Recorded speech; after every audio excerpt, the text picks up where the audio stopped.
Picture an archer. The bowstring is tension. Cut it. The arrow drops like a limp noodle.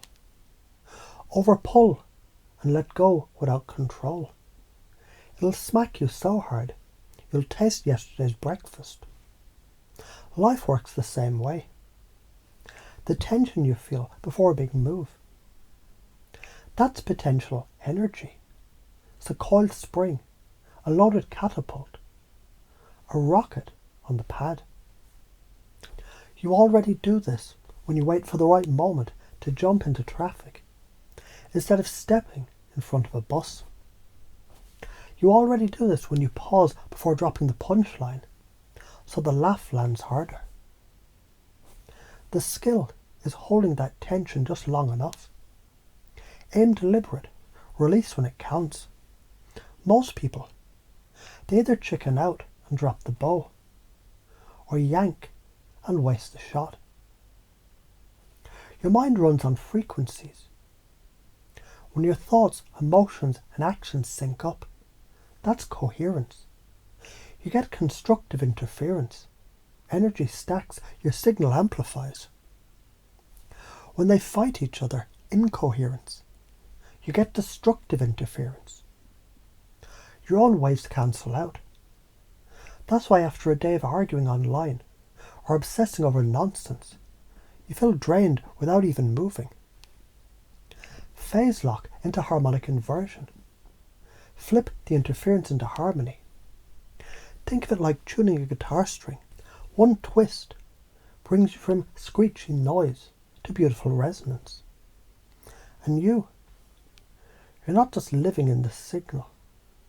You're the damn observer, collapsing the waveform. The builder of coherence. The one who tunes the whole band.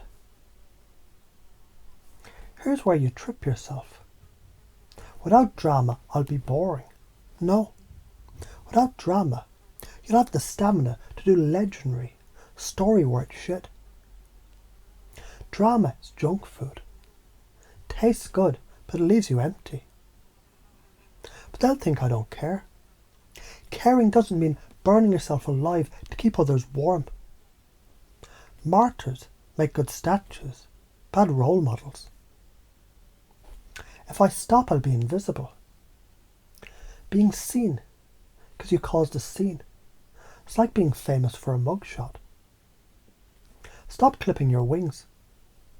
Every time you avoid the thing that pulls you, because they won't get it, you're breaking your own feathers. The truth. They're not supposed to get it. You're not a pigeon flying in their park. You're an eagle. Different altitude.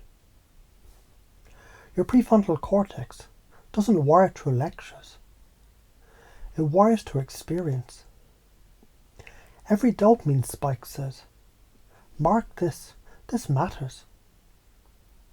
When you kill curiosity by shutting down your own why, you prune neural pathways. You make your own brain dumber and more rigid.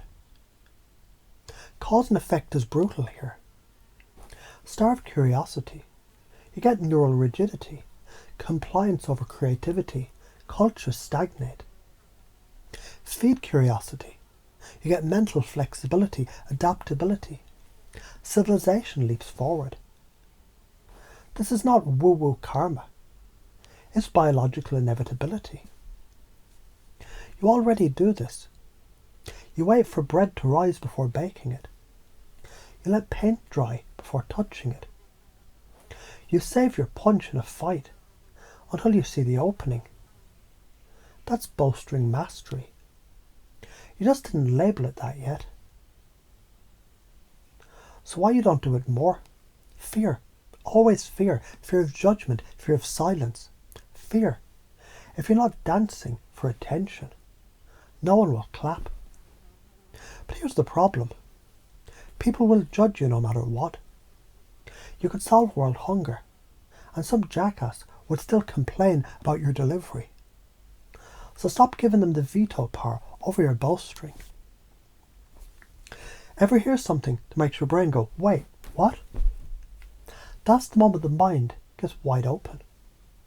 In an LP, it's the space where you slip a new idea into the vault. Confusion isn't danger, it's fertile soil.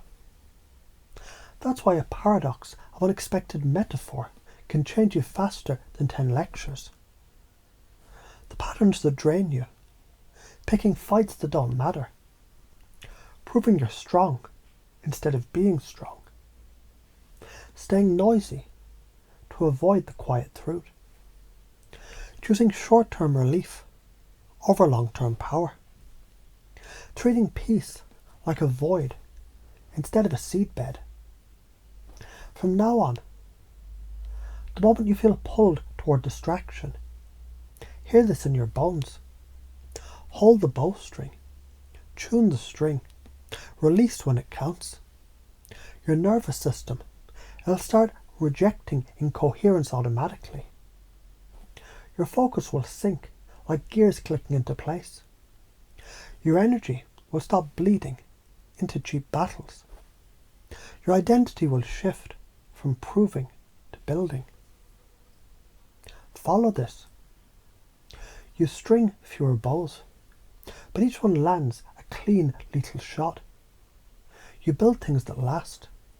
10 years from now, you're living in the castle you built, not begging for scraps at someone else's gate. Ignore this. You keep stringing every cheap fight, every gossip thread, every meaningless argument, until you've pulled yourself so thin, you're just noise. 10 years from now, you'll still be hustling for attention instead of commanding it. This isn't philosophy, it's physics, biology, and hard-earned human patterning. Life is the bowstring. You're the archer. Your coherence is the wave. You're the conductor. Your presence is the empire. You're the king who guards it.